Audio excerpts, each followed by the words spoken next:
کیا حج صرف دنیا کی عبادت کا ایک رچول ہے؟ اس کا جواب سن کے شاید آپ تھوڑا سا ڈر جائیں گے۔ اصل میں یہ ایک ریہرسل ہے قیامت کے دن کی۔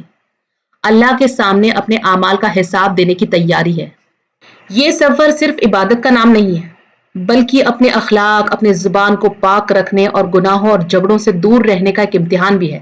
جب آپ عرفات کے میدان میں کھڑے ہوتے ہیں، ہر شخص، چاہے وہ غریب ہو، چاہے امیر ہو، چاہے کسی بھی قبیلے کا ہو، چاہے اس کا کوئی بھی مقام ہو، لیکن یہاں ہر ایک بندہ اللہ کے سامنے برابر ہے، اور کفن جیسے دو سفید چھوٹے سے کپڑے اپنے شریر پر لپیٹ کر اللہ کے سامنے کھڑا ہے، عاجز، تھکا ہوا، ہارا ہوا، شیطان سے اور اپنے نفس سے ڈرا ہوا، گناہوں میں ڈوبا ہوا اور ندامت سے بھرا ہوا۔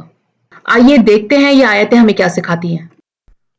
اعوذ باللہ من الشیطان الرجیم، بسم اللہ الرحمن الرحیم، رب اشرح لی صدری ویسر لی امری واحلل عقدۃ من لسانی یفقہوا قولی، رب زدنا علما، اللہم فقہنا فی الدین، اللہم انی اسألک الفہم النبیین وحفظ المرسلین والمقربین۔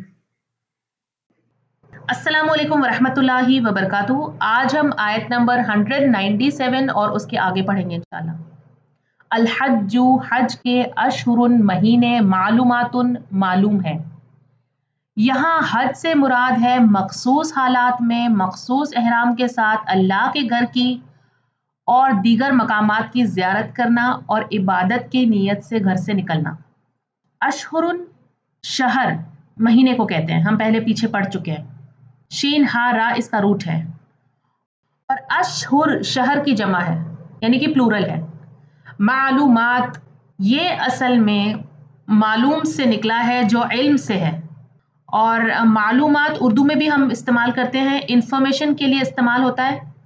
تو یہاں اصل میں یہ معروف ہے علم سے، یعنی جو چیز جانی جائے۔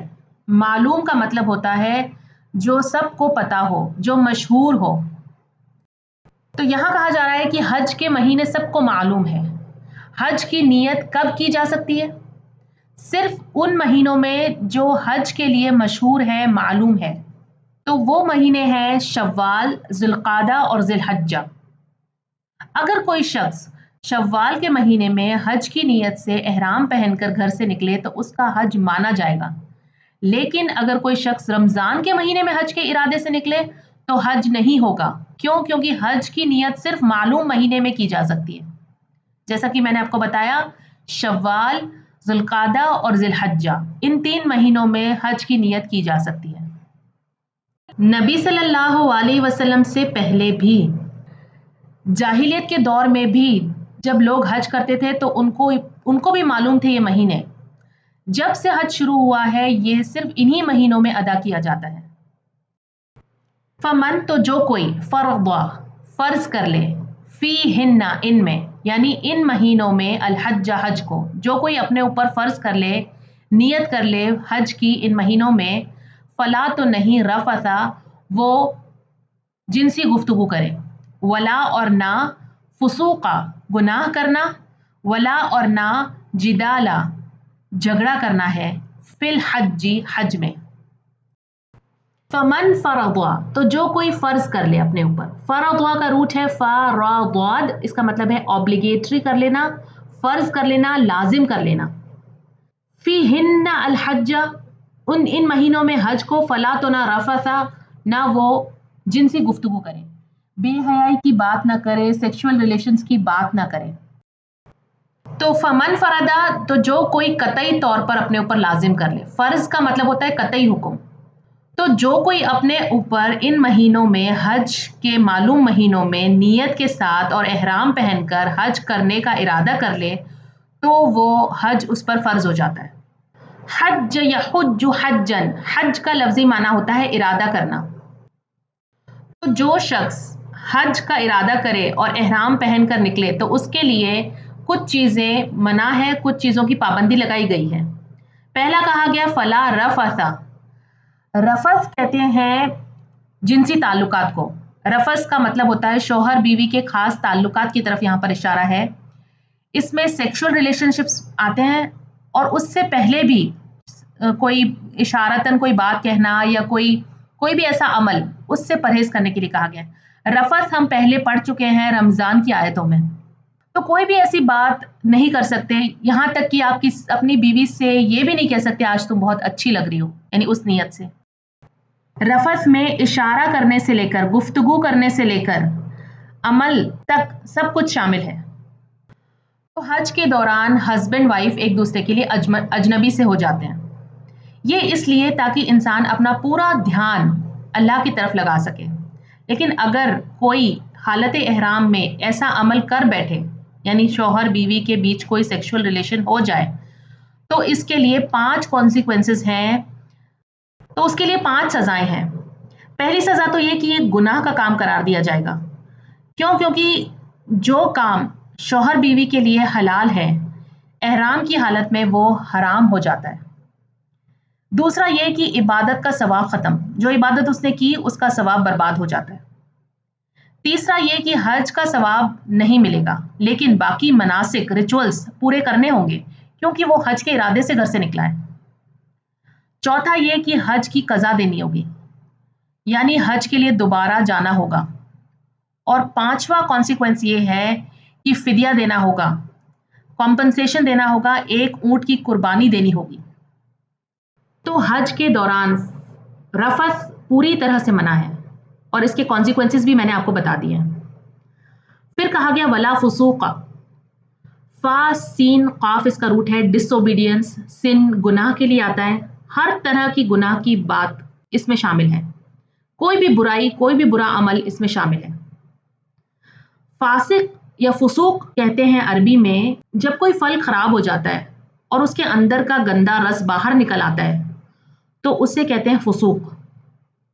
इसी तरह फासिक वो शख्स होता है जिसकी बुराई सिर्फ अंदर ना रहे बल्कि बाहर भी सामने आती है। अगर शैतान आपके दिमाग में कुछ बुरे वसवसे डालता है, कोई बुराइयां डालता है और वो सिर्फ आपके जहन में है, तो वो फुसूक नहीं है। लेकिन अगर आप उस पर अमल करने लगते हैं, अगर आप बुरे अल्फाज बोलने लगते हैं, लोगों से बदतमीजी करने लगते हैं, चीज़ों पर शिकायत करने लगते हैं, अल्लाह की नाशुक्रिया करने लगते हैं, गीबत, चुगली, झूठ, ताना देना या फिर इबादत में सुस्ती करना, ये सब फुसूक है और ऐसा शख्स फासिक कहलाता है। फिर से बता देती हूँ कि झगड़ा करना, लड़ाई करना, गीबत करना, चोरी करना, झूठ बोलना, चुगली करना, चीखना चिल्लाना, गुस्सा करना, गंदे अल्फाज का इस्तेमाल करना, कोई भी गलत हरकत, कोई भी गलत अमल, ये सब फुसूक में आता है। हज के दौरान फुसूक से भी रोका गया है। उसके अलावा आप देखें, हज के दौरान मर्दों और औरतों का बहुत ज़्यादा इंटरेक्शन भी होता है और सेग्रीगेशन बहुत ज़्यादा मुश्किल होता है। कभी कभी लोगों को एक ही खेमों में साथ में रहना भी पड़ता है और क्राउड में लोग एक दूसरे से टच भी होते हैं। तो ऐसे हालत में हमको इन चीज़ों से बचना भी चाहिए और अगर कहीं कोई नज़र पड़ जाए तो फौरी तौर पर नज़र हटाकर अल्लाह से इस्तग़फ़ार करना चाहिए। फिर कहा गया वला जिदाला, मतलब किसी से झगड़ा ना करो, डिबेट से परहेज करो। जिदाल का लफ्जी माना होता है ऐसी गुफ्तगू करना जिसमें इंसान दूसरे पर हक जमाने की या डोमिनेट करने की कोशिश करे। हज का सफ़र ग्रुप्स में होता है, लोग एक दूसरे के साथ सफ़र करते हैं, तो उसमें झगड़े के चांसेस बहुत ज़्यादा हो जाते हैं।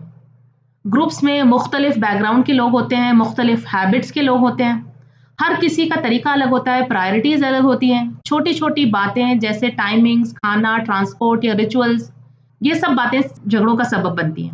ये बहुत से लोग अलग अलग कंट्रीज से आते हैं, अलग अलग बैकग्राउंड से आते हैं, मुख्तलिफ उनके कल्चर होते हैं, ट्रेडिशंस अलग होते हैं, लैंग्वेजेस अलग होती हैं, एक दूसरे की बात समझने में मुश्किल होती है, रहने और काम करने के तौर तरीके अलग अलग होते हैं। तो वहाँ पर लोगों का कभी कभी पानी के लिए झगड़ा हो जाता है, जमजम के पानी के लिए झगड़ा हो जाता है कि मैं पहले पीऊँ या मैं करूँ, या फिर वॉशरूम के लिए, कभी एसी कूलर जैसी चीज़ों के लिए झगड़े होने लगते हैं, होटल रिजर्वेशंस के लिए झगड़े होने लगते हैं क्योंकि भीड़ इतनी ज़्यादा होती है, किसी का रिजर्वेशन कंफर्म नहीं होता, किसी का रूम अच्छा नहीं होता। कभी कभी मैनेजमेंट, जो हज मैनेजमेंट होती है, जो आपको हज के लिए जो ग्रुप लेके जाता है, उससे झगड़ा होने लगता है। कभी कभी लोग रिचुअल्स के मामलों में एक दूसरे से झगड़ते हैं, सोचते हैं कि मेरा ही तरीका सही है और दूसरे का गलत है, और दूसरों को अपनी बात फोर्स से समझाने की कोशिश करते हैं और ये जताने की कोशिश करते हैं कि हम ही सही हैं, तुम भी हमारी तरह ही से ही इबादत करो। कुछ लोग चाहते हैं कि हर चीज मैं पहले कर लूं, वो चाहते हैं कि हर चीज का मौका मुझे पहले मिल जाए, मैं पहले खाना खा लूं, मैं पहले पानी पी लूं, मैं वॉशरूम पहले चली जाऊं। हर किसी के आगे निकलने की कोशिश करते हैं, उसमें धक्के भी देने लगते हैं। सबसे बड़ा झगड़ा तो हजर अस्वद के लिए अल्लाह के घर के सामने ही करने लगते हैं लोग, और फिर नमाज के वक्त जगह के लिए झगड़ा। लेकिन आप देखें, हज के हुक्म और रिक्वायरमेंट्स में से है कि ला जिदाला, गौर करो इस बात पे, अल्लाह ने मना किया है जिदाल से। चाहे कुछ भी हो जाए, आप वहां सब कुछ इग्नोर कर दें, चाहे आपके ऊपर से कोई चल के चला जाए, आप उसे दरगुजर करें, चाहे आपको रिजर्वेशन मिले या ना मिले, चाहे आपकी टेंट में एसी हो या ना हो, चाहे आपको कितनी मुश्किलों का सामना करना पड़े, झगड़ा ना करें। ये वक्त है अल्लाह को मनाने का, बस अपने गुनाह बख्शवाने का। अल्लाह सुब्हान ताला ने झगड़ा और कॉन्फ्लिक्ट से परहेज करने का हुक्म दिया है कुरान में। हर हाल में इससे बचना है, फोकस सिर्फ इबादत पे रखना है, अल्लाह को राजी करने पर रखना है। तो रफस, फुसूक और जिदाल, ये तीनों चीजें हज के सफर में मना की गई हैं, ताकि सफर वाकई तकवा वाला सफर हो। और ये कब शुरू होता है? मक्का पहुंचने के बाद नहीं, बल्कि जैसे ही आप हज का सफर शुरू करते हैं, ये पाबंदियां लागू हो जाती हैं। और जब आप हज के लिए जाते हैं तो अपना ईगो, अपना सेल्फ रिस्पेक्ट, अपना पर्सनल स्पेस, मैं वाली सोच वहां लेकर ना जाएं। अच्छा देखिए, जब कोई शख्स आपको तकलीफ पहुंचाता है और फिर आप उसे माफ कर देते हैं, तो इससे उसके अंदर भी नरमी पैदा होती है। तो जो तीसरी चीज है जिदाल, बहस और झगड़ा, जिसके लिए अल्लाह ने रोका है, इसके लिए कोई कफारा तो नहीं है। लेकिन अगर ऐसा हो जाए तो उसी समय अल्लाह से माफी मांग लें और उस शख्स से भी माफी मांगे जिससे आपका जिदाल हुआ है। असल में इन सब बातों से बचना तभी मुमकिन हो सकता है जब इंसान की तवज्जो सिर्फ इबादत और असल मकसद की तरफ हो। जो शख्स मकसद समझकर हज करता है, वो इन चीज़ों से बच सकता है। लेकिन जो सिर्फ रिचुअल्स समझकर इसे अदा करता है कि बस ये करना है और इसके बाद ये करना है, तो वो इस बात को समझता नहीं, इस सफ़र की अहमियत को नहीं समझता, फिर हज उसके लिए फ़ायदेमंद नहीं होता। वमा तफ़अलू, और जो भी तुम करोगे, मिन खैरिन, कोई नेकी, यअलमुहु, जान लेगा उसको, अल्लाहु, अल्लाह ताला। तफ़अलू का रूट है फ़ा आइन लाम, फ़अला, तुम अमल करते हो।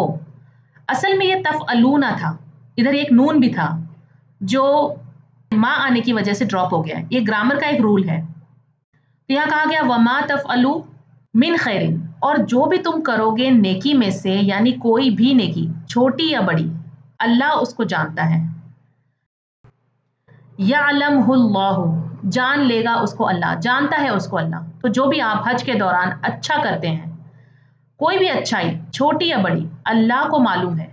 अगर आप लोगों की मदद करते हैं, अगर उनका सामान उठाने में उनकी मदद करते हैं, पैसों से उनकी मदद करते हैं, प्यार से बात करते हैं, उनके लिए चीज़ें आसान करने की कोशिश करते हैं, किसी को सहारा देते हैं, किसी की तबीयत खराब है तो उसकी तीमारदारी करते हैं, उसे दवाई देते हैं, किसी को सलाम कहते हैं, किसी की तरफ देखकर मुस्कुराते हैं, किसी को खाना देते हैं, सलाम करते हैं, किसी को खाना खिलाते हैं, या किसी को बैठने के लिए जगह देते हैं, या कोई भी दूसरी इबादतें करते हैं, वहाँ बहुत ज़्यादा मौके मिलते हैं नेकियां करने के। तो सब कुछ अल्लाह देख रहा है, अल्लाह जानता है। खास तौर पर जब आप रफस, फुसूक और जिदाल से बचते हैं, तो ये भी बहुत बड़ी नेकी है, क्योंकि इंसान जब सब्र करता है, जब लोगों को माफ़ कर देता है, जब वो अपने आप को गुनाह के काम से रोक लेता है, तो वो भी नेकी शुमार होती है और अल्लाह को मालूम है ये सब कुछ। तो जो भी आप अच्छा काम करते हैं, उसे दिखावे के लिए ना करें, दूसरों के ऊपर एहसान जताने के लिए ना करें। अल्लाह देख रहा है, वो छोटी से छोटी नेकी का अजर देने वाला है। देखिए, आपको किसी को ये बताने की ज़रूरत भी नहीं है कि क्योंकि मैं हज पे आया हूँ इसलिए गुस्सा नहीं कर रहा हूँ, वरना बात तुमने बहुत गलत की है। देखिए, अल्लाह जानता है कि आप क्या कर रहे हैं और क्या नहीं कर रहे हैं, किसी को बताने की ज़रूरत नहीं है। तज़व्वदू, और ज़ादिरा ले लिया करो। ज़ा वाव दाल इसका रूट है। टेक योर प्रोविजंस, अपना सामाने सफ़र साथ लेकर चलो। तज़व्वदा यतज़व्वदू, इसका मतलब ये है कि जब आप हज के सफ़र के लिए निकलें तो अपना ज़रूरी सामान अपने साथ ले लें, अपने ज़रूरत का हर सामान साथ ले लो। जब आप हज के लिए सफ़र करें तो चीज़ों का ख्याल रखें, महफूज रहें और सेफ सफ़र करें। कपड़े, जूते, पैसे, खाने का भी इंतज़ाम रखो। अपने टिकट्स और अपने पासपोर्ट, दवाइयाँ सब साथ ले लो। ये नहीं कि हम हज के लिए निकल गए हैं, अल्लाह के रास्ते में निकल गए हैं, अब अल्लाह ही मालिक है। बहुत से लोग पहले ज़माने में इस तरह से किया करते थे, हज के लिए निकल जाते थे और कहते थे क्योंकि हम अल्लाह के रास्ते में निकल गए हैं, अब अल्लाह ही मालिक है, और फिर लोगों से वहाँ मांग कर गुजारा करते थे। अल्लाह ने उन लोगों पर हज फ़र्ज नहीं किया है जिनके पास हज करने के पैसे नहीं हैं। हज सिर्फ उन लोगों पर वाजिब है जो हज अफोर्ड कर सकते हैं। जो लोग हज के लिए सफ़र करते हैं उनके पास काफ़ी पैसे होने चाहिए। जो लोग हज की इस्तिताअत नहीं रखते हैं वो हज के लिए निकल जाएं और लोगों के ऊपर डिपेंड हों, लोगों से मदद मांगें, लोगों से पैसे मांगें, ये बिल्कुल गलत है। अगर आपके पास हैसियत नहीं है हज करने की, या फिर आप सेहतमंद नहीं हैं, आप सफ़र के लिए फ़िट नहीं हैं, तो हज करना आप पर वाजिब नहीं है। आप हज के लिए ना जाएं, दूसरों पे बोझ ना बने, क्योंकि ये कोई नेकी का काम नहीं है। कहा गया फ़इन्ना, पस बेशक, खैरा बेहतरीन, अज़्ज़ादी ज़ादिरा, अत्तक़वा तक़वा है। तो बेशक बेहतरीन सामान सफ़र तक़वा है। तकूनी या उलिल अलबाब, और डरो मुझसे ए अक्ल वालों। यहाँ वत्तकूनी में भी या था, वत्तकूनी था, या यहाँ पर ड्रॉप कर दिया गया है। ये भी कलाम की खूबसूरती के लिए किया जाता है। तो हमें यहाँ पे कहा गया है कि अपना सामान सफ़र साथ ले लो, लेकिन कुछ लोग क्या करते हैं कि हज के लिए पैकिंग और शॉपिंग के लिए इतने परेशान रहते हैं और सिर्फ इन्हीं चीज़ों में बिजी रहते हैं। उनको सिर्फ ये चिंता होती है कि सफ़र के दौरान सामान क्या लेना है। ये भी गलत है। इसलिए अल्लाह सुब्हान तआला ने फ़ौरन तवज्जो बदली और कहा कि यहाँ फरमाया कि सबसे बेहतरीन चीज़ जो अपने साथ लेना है वो है तकवा। अल्लाह से होशियार रहो। जिस्म की ग़िज़ा है खाना पीना, और दिल और रूह की ग़िज़ा है तकवा। अल्लाह की मोहब्बत, उसके डर और उसकी रज़ा के लिए गुनाह से बचने का नाम है तकवा। तो एक मुसाफिर के लिए जितना ज़रूरी है कि वो ज़ादिरा ले ले, अपना सामान सफ़र ले ले, उतना ही ज़रूरी है एक मोमिन के लिए कि वो तकवा का सामान अपने साथ ले ले, क्योंकि आखिरत का सफ़र इसी पर बेस्ड है। या उलिल अलबाब, ए अक्ल वालों। अलबाब लुब की जमा है। लुब का मतलब होता है मगज़, यानी कि कोर, यानी कि किसी चीज़ का खुलासा। जैसे हम कहते हैं ना बकरे का मगज़ क्या होता है, उसका सेंटर, उसका कोर। तो इंसान का जो मगज़ होता है, इंसान का जो अक्ल होता है, उसे लुब कहते हैं। और आपने उर्दू में भी सुना होगा कि इस बात का लुब्बे लुबाब क्या है, यानी इस बात की क्रक्स क्या है, इस बात का मेन पॉइंट क्या है। आज दुनिया में बहुत से डिस्ट्रैक्शंस हैं, जैसे न्यूज़ फीड्स हैं, स्पोर्ट्स न्यूज़ है, सॉफ्टवेयर्स हैं, अपडेट्स हैं, फेसबुक है, व्हाट्सएप है, गेम्स एंड स्पोर्ट्स हैं, वीडियो गेम्स हैं, चीट कोड्स हैं, म्यूज़िक है, टीवी है, सेलिब्रिटीज़ हैं, उनकी खबरें हैं। ये देखना कि वो क्या कर रहा है और मेरा वो फ्रेंड क्या कर रहा है और उसकी लाइफ में क्या चल रहा है, हमारे फ्रेंड्स क्या कर रहे हैं। बेकार की ये सारी जो बातें हैं, ये सारी चीज़ें डिस्ट्रैक्शंस हैं। और एक ऐसा जहन जो इन सब डिस्ट्रैक्शन से पाक हो, उसे लुब कहते हैं। तो जो शख्स खुद को इन सब डिस्ट्रैक्शन से दूर रख सकता है, वो असल में लुब है, वो असल में उलिल अलबाब है। इसका मतलब ये है कि आपका दिमाग सिर्फ ज़रूरी और असल चीज़ों पर तवज्जो दे रहा है, गैर ज़रूरी डिस्ट्रैक्शन से महफूज है। तो यहाँ कहा गया वत्तकूनी, और डरो मुझसे या उलिल अलबाब, ए अक्ल वालों। तो फोकस अपना अल्लाह की तरफ रखो, तकवा पर रखो, और तुम फजूल बातों से बचते रहो, क्योंकि हज का सफ़र इन फिजूल बातों से पाक होना चाहिए। लैसा नहीं है अलैकुम तुम पर जुनाहुन कोई गुनाह अन ये की तब तगू तुम तलाश करो फضलन फजल मिर रब्बिकुम अपने रब की तरफ से। जुनाह का रूट है जीम नून हा, इसका माना होता है सिन या कोई ब्लेम या कोई गुनाह। और जुनाह का लफ्जी माना होता है एक तरफ माइल होना, एक तरफ झुक जाना, पार्शियलिटी करना। देखिए गुनाह अक्सर पार्शियलिटी की वजह से होता है, सेल्फिशनेस की वजह से होता है। इंसान सिर्फ अपने बारे में सोचता है तो वो गुनाह में पड़ जाता है। अन तब तगू कि तुम तलाश करो, इब्तिगा यब्तगी से है।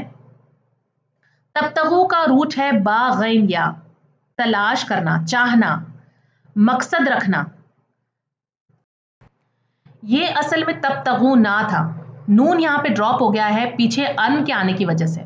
ये ग्रामर का एक रूल है, नून की जगह अलिफ आ गया है, लेकिन हम इस अलिफ को पढ़ते नहीं है, हम इसको तब तगुआ नहीं पढ़ते। और याद रखें कि इब्तिगा का मतलब होता है कोशिश के साथ तलब करना। ये सिर्फ दिल की ख्वाहिश नहीं होती, बल्कि एक्टिवली एफर्ट करके किसी चीज को हासिल करना। तो इससे ये भी सबक मिलता है कि अल्लाह का जो फजल है उसके लिए इंसान को दुआ के साथ साथ कोशिश भी करनी चाहिए। सिर्फ मांगना काफी नहीं है, अमल भी जरूरी है।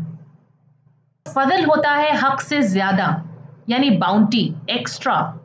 यहां मुराद है रिज्क, क्योंकि रिज्क अल्लाह का फजल होता है। इंसान जितनी भी मेहनत करे उतना ही मिलता है जितना अल्लाह उसे देना चाहता है। मिर रब्बिकुम तुम्हारे रब की तरफ से।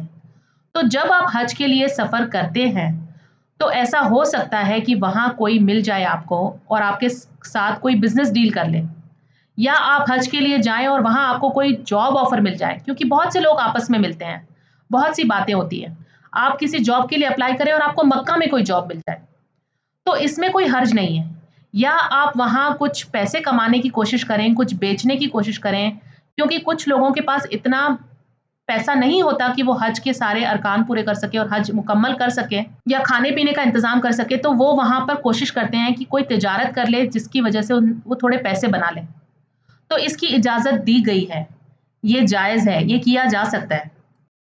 अगर कोई शख्स अपने घर से हज की नीयत करके निकले और रास्ते में हज के दिनों में उसे माल कमाने का कोई मौका मिलता है तो वो उससे फायदा उठा सकता है। इसमें दो शर्तें हैं। पहली तो ये कि नीयत हज की और इबादत की होनी चाहिए, तिजारत की नहीं। और दूसरी शर्त यह है कि तिजारत या कमाई करना हज की इबादत में या उसके आदाब में रुकावट न डाले। अल्लाह ने यहां फरमाया है फदलुम मिर रब्बिकुम, तुम पर कोई गुनाह नहीं अगर तुम तलाश करो अल्लाह के फजल में से।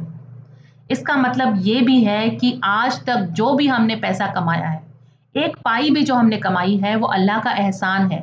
जो भी आपके पास है वो अल्लाह के फजल से है। आप अपने बलबूते पर, अपनी जहन के ऊपर, अपने दिमाग से, अपनी मेहनत से, अपने इल्म से कुछ भी हासिल नहीं कर सकते जब तक कि अल्लाह ना चाहे कि आपको कुछ मिले। फ़इज़ा फिर जब अफ़ज़्तुम पलटो तुम मिन आरफातिन आरफात से, फ़ज़्कुरुल्लाह तो जिक्र करो अल्लाह का, इंदा पास अल मशअरी मशअरे अल हराम हराम के। फ़इज़ा अफ़ज़्तुम अफ़ाज़ युफ़ीज़ु से है, इसका रूट है फ़ा या ज़ाद। इसका मतलब है, इसका लफ्जी माना होता है पानी का जोर से बहना। इसी से लफ्ज फैज़ और फैज़ान बनता है। यहाँ मतलब है ग्रोह दर ग्रोह चलना, निकलना। जैसे एक बड़ा मजमा एक साथ निकलता है, बिल्कुल वैसे ही जैसे पानी बहकर रवा हो जाता है। मिसाल के तौर पर स्टेडियम से जब सब लोग निकलते हैं तो वो एक एक करके लाइन बना के नहीं निकलते, बल्कि पानी के धारे की तरह रवा हो जाते हैं। तो इसे कहते हैं अफ़ाज़ा। फ़इज़ा अफ़ज़्तुम फिर जब पलटो तुम मिन अरफातिन अरफात से। अरफात मक्का से तकरीबन 22 से 23 किलोमीटर मशरिक की तरफ एक मैदान है जिसमें एक पहाड़ भी है जिसे जबल अरफात कहते हैं। इसे जबल रहमा या रहमत का पहाड़ भी कहते हैं और इसका रूट है आइन राफा। आरफ का एक मानी होता है पहचानना, उर्फ बुलंदी के लिए भी आता है, और इसी से लफ्ज बना है अस्हाबुल आराफ, जो सूरतुल आराफ में आया है। बुलंद जगह को उर्फ कहते हैं, और क्योंकि बुलंदी पे जो चीज होती है वो पहचानी जाती है। एक रिवायत में ये आता है कि आदम अलैहिस्सलाम और हव्वा सलामुन अलैहा को जब जमीन पे उतारा गया था तो वो अलग अलग जगह पर उतारे गए थे, और इस मैदान में आके उनकी मुलाकात हुई, और यहाँ उन दोनों ने एक दूसरे को पहचाना था, और इसी वजह से इसका नाम अराफात पड़ा। एक और वजह यह भी है कि जब इब्राहीम अलैहिस्सलाम को जिब्रील अलैहिस्सलाम ने हज के मनासिक सिखाए थे, तो यहाँ लाकर पूछा था कि क्या तुमने पहचान लिया मकामात को, तो उन्होंने जवाब दिया अरफ्तु। इसी वजह से इस जगह का नाम पड़ा अराफात। तो इसका रूट है आइन राफा। इसी रूट से लफ्ज एतराफ भी है, यानी अपने गुनाहों का इकरार, अपनी हकीकत की पहचान। लोग इस मैदान में आके, अराफात के मैदान में आकर अपने गुनाहों का एतराफ करते हैं और अपने रब को भी पहचानते हैं। यहाँ पर लोग एक दूसरे को भी पहचानते हैं। जितनी पहचान और मुलाकात यहाँ होती है कहीं और नहीं होती। हर किस्म के लोग जहाँ एक साथ जमा होते हैं। तो ये तो इसकी नाम की वजह हुई, लेकिन इसकी असल अहमियत तो हज की वजह से है। हदीस में आता है कि हज का असल रुक्न अरफात है। अगर ये रुक्न अदा नहीं हुआ तो हज नहीं हुई। फिर अल्लाह फरमाता है, फिर जब तुम अरफात से वापस आओ तो अल्लाह का जिक्र करो मशअरिल हराम के पास। अरफात हिल में है, हरम से बाहर है, और मशअरिल हराम मुज़दलिफा में है, वो हरम के अंदर है। इसलिए हज का एक रुक्न जो हज अरफात कहलाता है वो हिल में जाकर होता है। तो हरम वो इलाका है जो काबा शरीफ के पास का इलाका है, और मुज़दलिफा जो है वो हरम के अंदर आता है, लेकिन अरफात जो हिल में है वो हरम के बाहर का इलाका है। और मशअरिल हराम मुज़दलिफा में है। मशअर का रूट है शीन आइन रा, और ये असल में एक पहाड़ का नाम है जो मुज़दलिफा में है। तो ये भी मनासिक हज में से है कि यहाँ रात को क़याम करना वाजिब है। देखिए, होता यह है कि 9 ज़िलहज को मगरिब के बाद लोग अराफात से निकलकर मुज़दलिफा पहुँचते हैं। यहाँ रात गुजारना फ़र्ज़ है। सीधा मिना नहीं जा सकते, बल्कि पहले मुज़दलिफा में रुकना है। यहाँ क्या करना है? अल्लाह का जिक्र करना है, दिल से, ज़बान से और जिस्म से।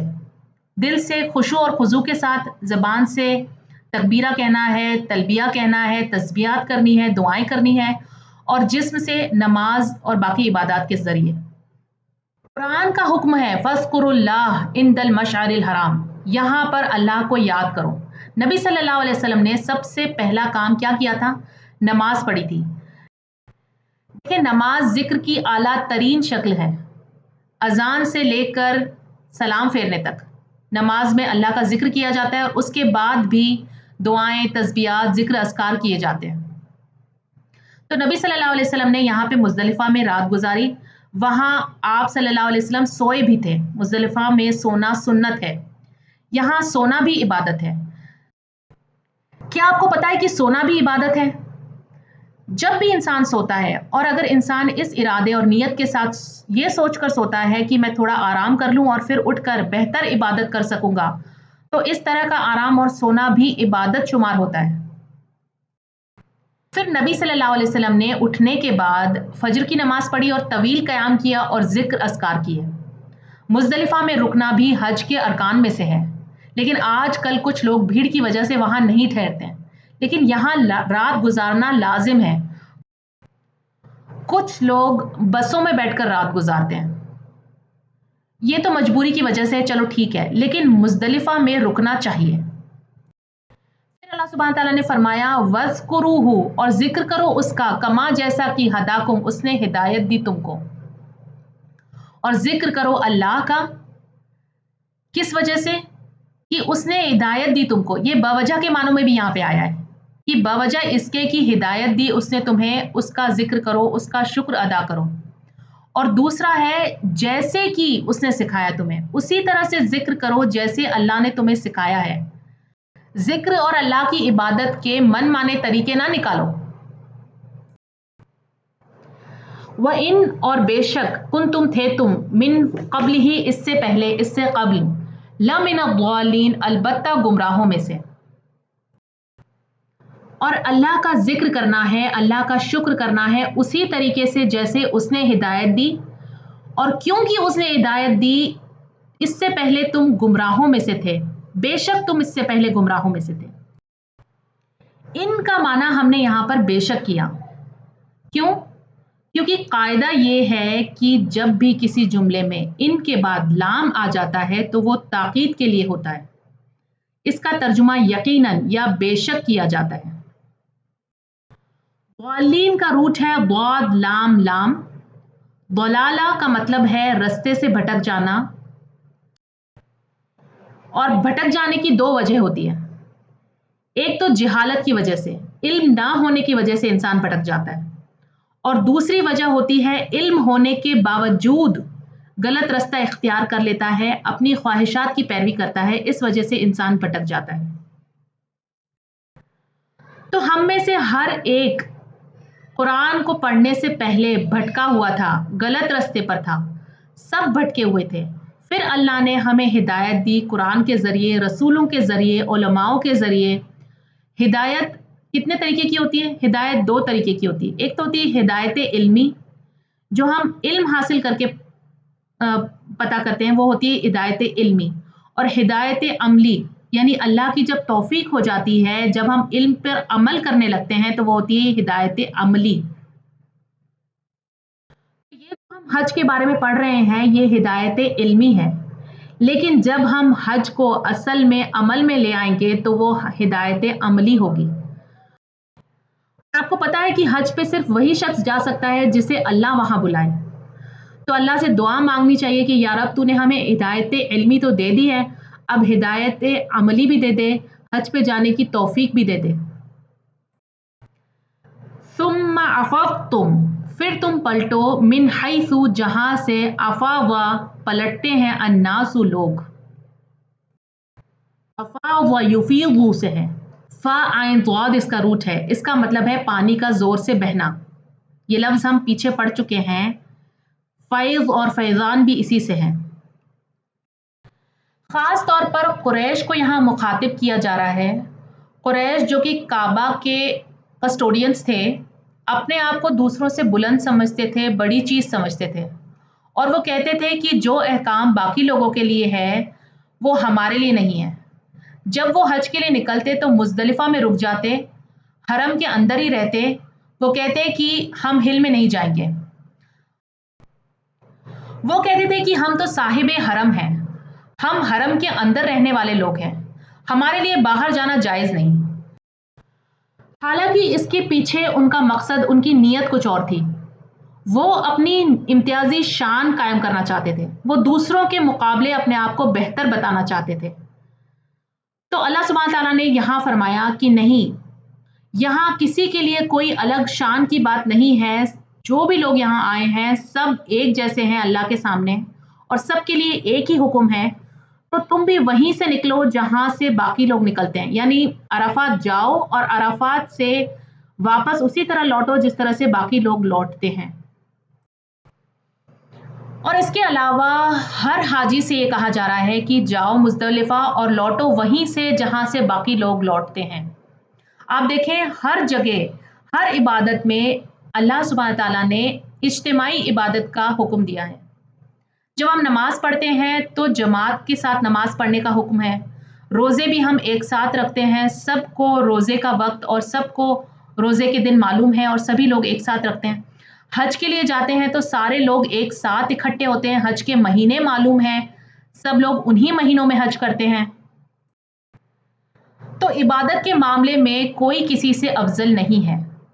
افضل وہ ہے جس کے اندر تقویٰ زیادہ ہے، جس کی عبادت بہتر ہے، جو اللہ کے سامنے زیادہ خلوص کے ساتھ عبادت کرتا ہے. جو اپنے آپ کو بڑا سمجھتا ہے تو اللہ اسے پسند نہیں کرتا.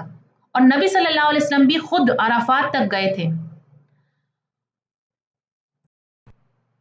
پھر کہا گیا وَاسْتَغْفِرُ اللَّهَ اور بخشش مانگو اللہ سے. ان اللہ بے شک اللہ تعالیٰ غفور الرحیم بہت بخشنے والا ہے، نہایت رحم کرنے والا ہے. کیونکہ دل میں یہ خیال آنا بھی کہ ہم دوسروں سے بہتر ہیں ہمارے لیے وہ احکام نہیں ہے جو عام لوگوں کے لیے ہے، یہ غلط سوچ ہے۔